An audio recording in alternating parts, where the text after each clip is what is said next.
All right. Hey, thank you for joining us here for another installment on our learning and instructional continuity videos. Really discussing this next normal for K-12 and higher ed.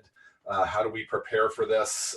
I'm joined today by a special guest, one of my favorite folks inside of HP, and a brilliant guy. Has really great high performance computing expertise, and that's Lenny Isler. Lenny, would you mind introducing yourself? Hi, my name's Lenny Isler. I'm a Z workstation specialist for HP. I've been with HP around 7 years, and most of my time has been in the education field in some way, shape, or form. Love it, love it. Well, glad you're here, my friend, and appreciate you willing to share some of your expertise. And so this discussion, right, is all about high performance computing in remote and distance learning environments, right? So one of the kind of core challenges that we have is many cases our students, whether they were in K-12 or in higher ed, were doing high performance computing work in a lab environment or where they had high performance computers deployed. We've now stopped, they've gone back home, and now they lose all access to that, right? So this idea of how do we ensure that they have access to that, including our researchers, right? And in universities, in many cases, it's so important that we have access to that research and these great compute cycles that we desperately need to do that research. And in many cases, we don't have that right now. So maybe we'll jump to the next one here, Lenny, and kind of talk about those gaps, right? And so one of the kind of key gaps that we see, particularly in K-12, is around career and technical ed. We see so many of our clients right now are looking to do more STEM related work. And so we're standing up programs, maybe like Project Lead the Way or engineering, doing animation and design, software engineering and design, and you need a more powerful piece of equipment and more powerful software to do that developmental work. And it takes hundreds, if not thousands of hours to be an expert at utilizing those resources. Now students don't have access to that. Wouldn't that be cool with all the time they have on their hands right now to be able to give them access to some of those resources? And we have the same issue in higher ed, right? Particularly around research, data science, and the power that it takes to run some of those components, engineering, design, medical applications and labs. Getting them access to this is something that is such a challenge, I think, for schools to begin to think about, but they've got to start thinking about those now, because these are going to be skills that are going to be incredibly valuable in the job market as we get out of this economic nightmare that we're in right now as well, right? So Lenny, would you mind just kind of explaining this solution that we have that helps in this space called Z Central Remote Boost? Would you mind just explaining kind of what it is? Sure, Mike.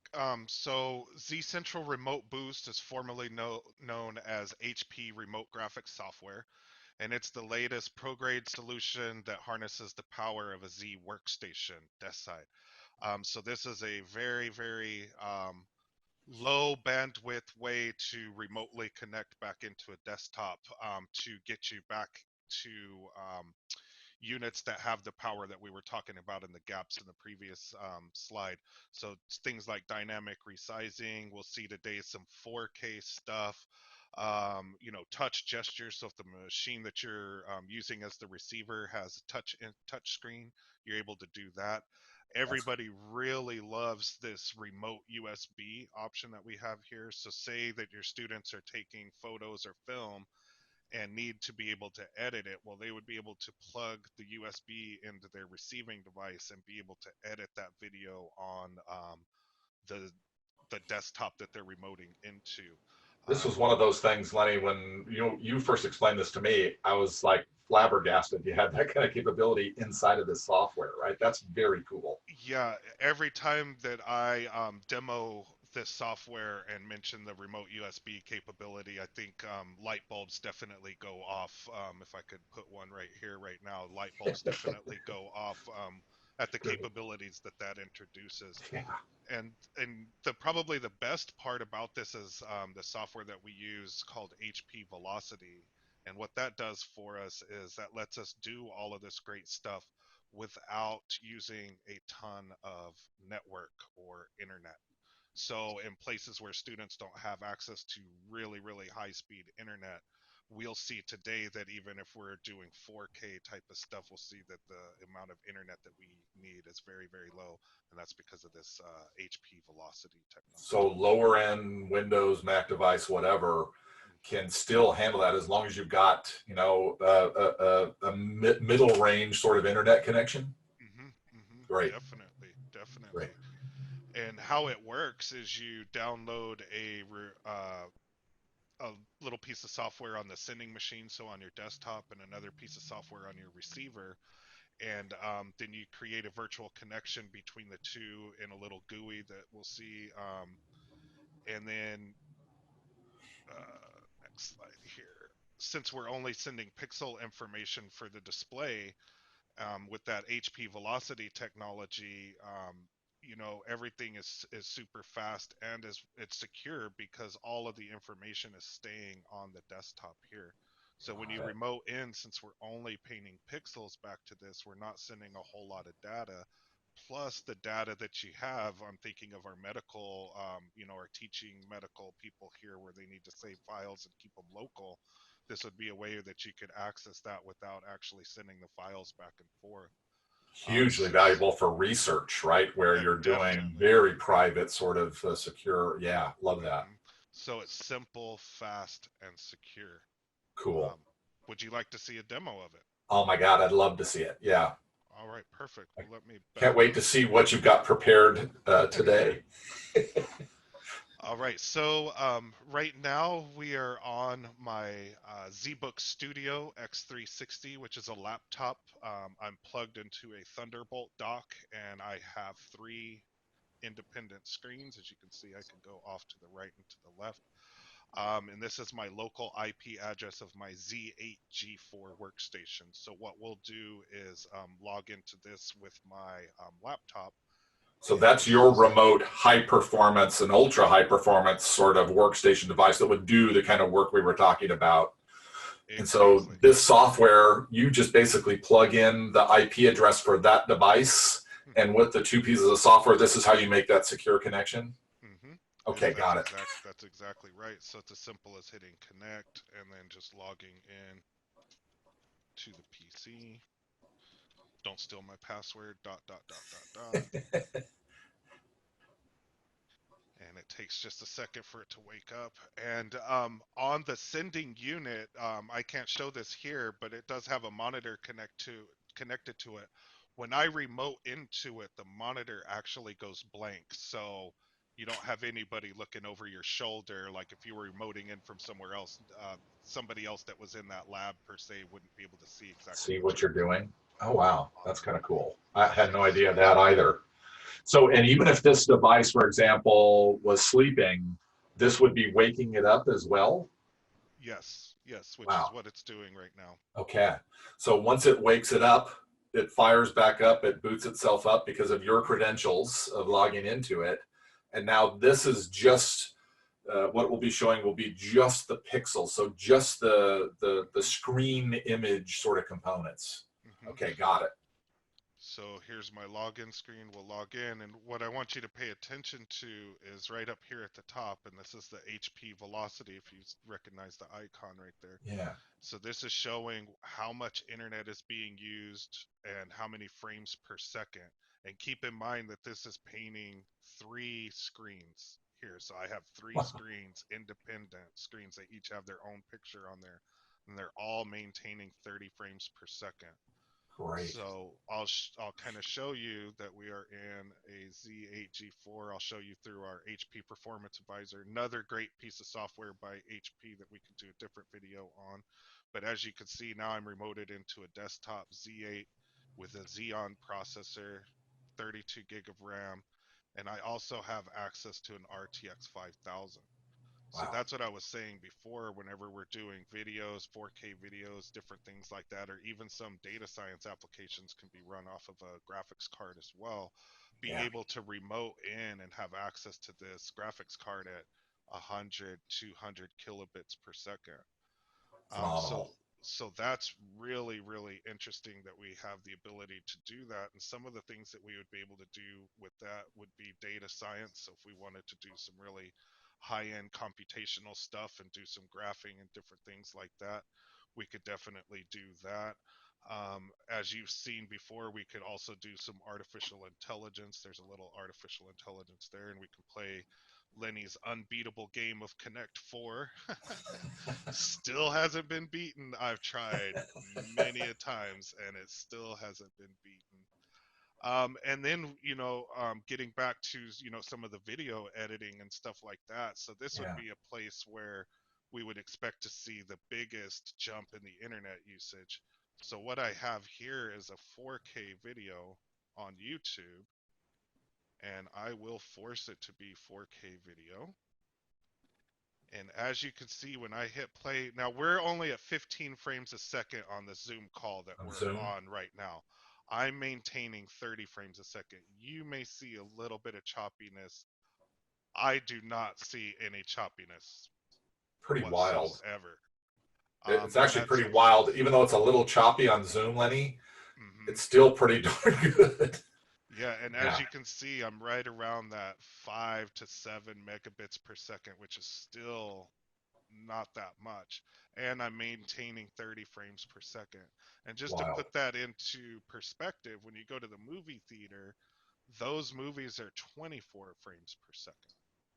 So we're maintaining more than what you see in the movie theater. And as you can see, as soon as I stopped playing, the internet usage, the bandwidth usage went right back down.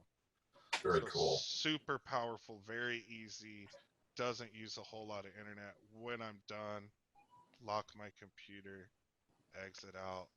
I'm right back where we were just a minute ago. Very cool. Right back into our presentation.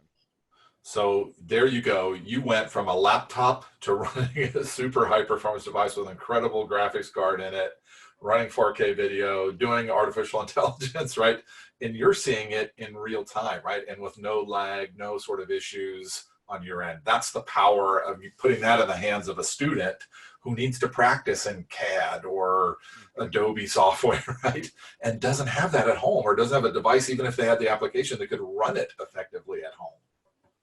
Yeah, definitely opens up the possibilities for doing that. And I live on the East Coast, and I've been on the West Coast and remoted into that desktop, and no lag whatsoever on my mouse or anything at all. It was perfectly smooth the entire time. That's very cool. So I love this. Would you go into just a little bit of technical of kind of how this works and how it can be leveraged maybe in multiple ways? So another piece of software that we have that I really think unlocks the possibilities for the remote boost is zCentral Connect. And what that lets you do is rack mount a whole bunch of these workstations and then have people log into them remotely. What the Connect software does is it acts as a broker to find open machines for the students, as well as determine different profiles. As you can see, there's different machines in here, so these would be able to run different software. So depending on the use case or what, project lead the way, or whatever engineering, animation, whatever it was that we're trying to do, zConnect can help us find an open computer to do that and be able to do that. So that works for K-12 schools, but it also works for setting up a virtual lab in higher education. And in a post-COVID world, I think that would be a great value add for an institution to have a virtual lab to the high performance computing, so that your your engineering students, your physics students, your computer science students can have access to this great technology from anywhere at any time.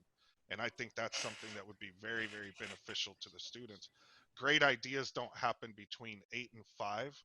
And likewise, they need to have access to the machines to be able to create during those times that aren't between 8 and 5 when the computer labs are open.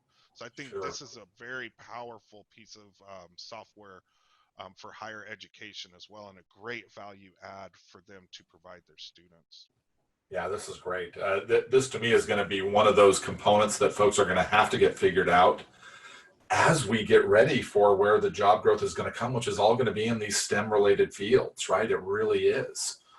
So this is cool. I didn't even think about that in that lab environment, right? Of having a student who maybe they were in the lab and they had an hour worth of time in the lab. they really did not want to stop. They had to go to another class or another environment. They could keep that running in the background, right? Go do whatever you need to do and come immediately right back to it without being in that location. So I could go to lunch, eat my lunch while I'm running all of this, right? I mean, it's just the possibilities are kind of endless. I love that. Or if you're a researcher and you know you're eating dinner at night and all of a sudden have an epiphany on what you need to do with your research, well, you can quickly get your laptop, open it up, log into your research machine, Mm, do what you need to do, and let the data run overnight as well. So that's another thing. You know, great ideas don't always happen between 8 and 5 or when we're in that specific place. So having those type of capabilities really help your students, but help the university, especially in that use case right there with their research, right?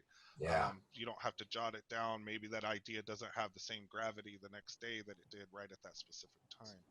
very So cool. for right now in our current COVID world, right, this is a great solution to continue research, and I've been working every day and providing these solutions. But in a post-COVID world, I see this as a great value add as well. Absolutely. Very cool. Wow. So I know you have this going in a number of your clients, particularly K-12 and higher ed. Would you mind maybe just speaking to a few of these and maybe a use case or two? Yeah, definitely. Vanderbilt University uses this to log into very, very powerful microscopes. So they use multiple very, very high-end graphics cards to do research as it relates to microscopes, and they use remote boost to remote into them. Wow. Fairfax Public Schools here close to me, their labs have been getting smaller, so they've been looking into doing that. We've had several discussions just as recent as yesterday with Clemson University over this. My good friend Aaron in Red Rocks Community College, they've been using it as well. Kristen down in Florida with Savannah College of Art and Design. Yeah. Jeff Gordon over in California with the State University of Northridge, Academy of Art University as well. So there's several institutions. This is just a small picking of them, but several institutions that are implementing this and developing it as well. It's very, very, very well used. I love it. Love it. Well, Lenny, this was super helpful, right? We hope all of you have a better grasp or understanding of how this could be leveraged or utilized, particularly in your K-12 institution, right? And there's some great resources here right now. There's a free 90-day download for any to go try it out. And through the crisis here, we're actually making this available for free with Remote Boost on any device. Is that accurate? Yes, the free 90-day trial will work on any Windows or Linux device for the sender. The Okay. receiver is free on any Windows, Linux, or Mac device. And Wow. we even have a 90-day trial license of the Connect software as well. Mm. Oh, So not wow. Okay. so let's say you're in, you're looking at HP and you're looking at making this transition. Well, you could put the trial licenses on the devices that you already have and do a 90-day trial of the Connect software, um, regardless, as long as you have a Windows or Linux machine, and you could actually test this out for 90 days while you're, thinking about HP or getting HP implemented. We'd be able to do that with that as well. Love So it. it'd be really, And really on great. those lab environment devices, where we're going to have the sender, if it's an HPZ workstation, you have this license already for Remote Boost, right? There's no additional cost for Remote Boost. Yeah, for Remote Boost, no additional cost, comes free with all of our Z workstations for the sender. Love that. Love that. So here's some great links. If you have interest, please reach out. You can reach out to Lenny, myself. If there's other sort of concerns or other areas that you would like us to dive into, looking into having challenges, particularly as it relates to distance learning, remote learning, we love to hear from you. I can't thank you enough, my friend. And always learn something new with you. So thank you again for joining us. Thanks, Mike. It was all my pleasure. Awesome, my friend. Hey, you all be safe and take care. We'll talk to you soon.